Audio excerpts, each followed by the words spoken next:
That is one of General Idi Amin Dada's quotes. He came to power through a coup.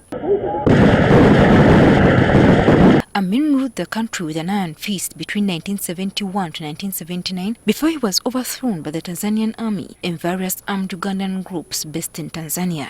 He made the usual statements about his government's intent to play a mere caretaker role until the country could recover sufficiently for civilian rule. It is now my intention to work in close cooperation with everybody, with the members of the armed forces, the public, and expatriate from England, from other parts of the world, to plan for proper development of the country. He renamed Government House the command post, instituted an advisory defense council composed of military commanders, and placed military tribunals above the system of civil law. He also appointed soldiers to top government posts and parastatal agencies. Uganda was in effect governed from a collection of military barracks scattered across the country, where battalion commanders acting like local warlords represented the coercive arm of the government.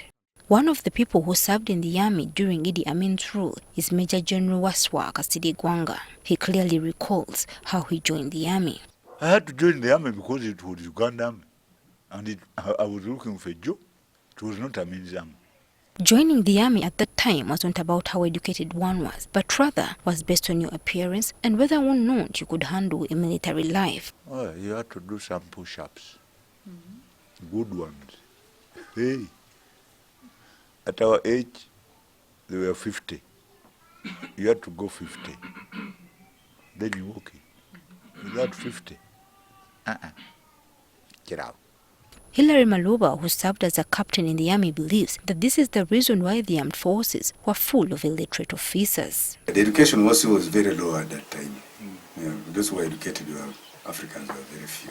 Training was one of the core foundations of the army during Amin's era, and therefore a lot of time was dedicated to it. We had to do the basic training, changing you from civilian life to a soldier's life. The moment you say you have joined the army, you are going to do whatever it takes to become an army man. They don't care. They can kill you.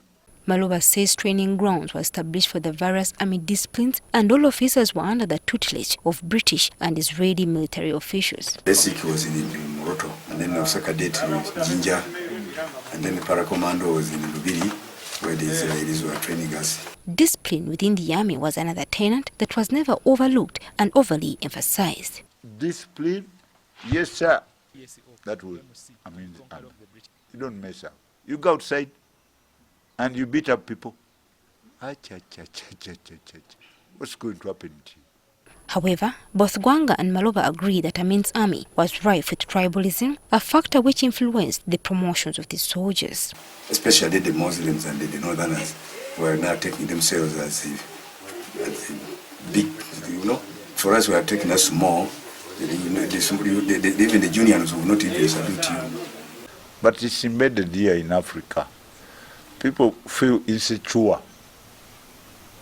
They want close people to be in, but it doesn't work. To me, it doesn't.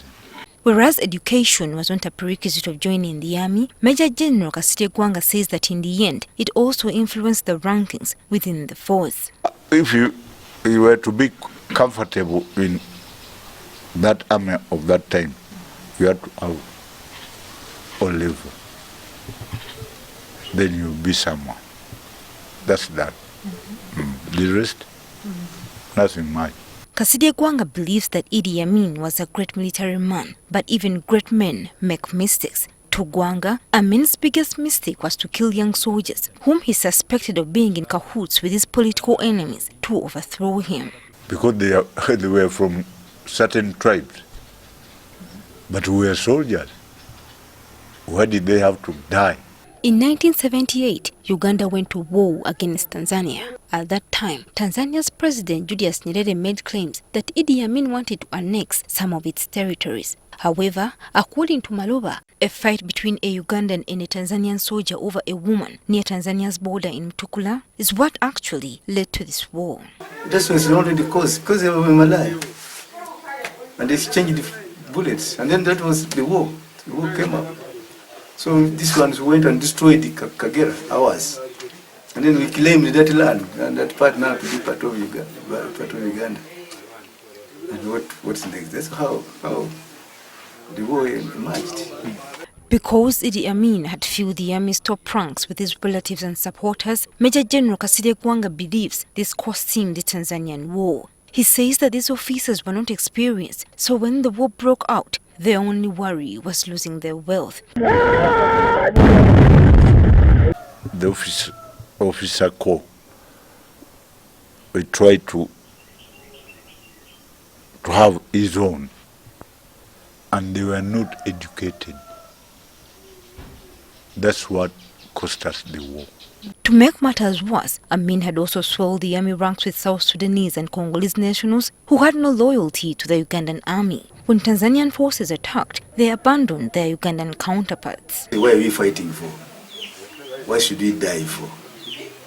So they took off to their original homes, from countries, original countries.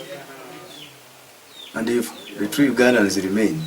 But in spite of all this, Gwanga refutes some of the claims that have been made against the army during Idi Amin's time. It's like when they say Nasuru made people eat sandals. Can you eat a sandal? Just to excite people, oh, we knew Idi Amin, oh, he did this, oh, he did that. Looking at the UPDF now, Maloba says it is vastly different from the one he served in during Amin's time. The UPDF is a disciplinary army. Because those who are leaders, who are the commanders, are well educated. Joyce Nakato, NTV, Weekend Edition.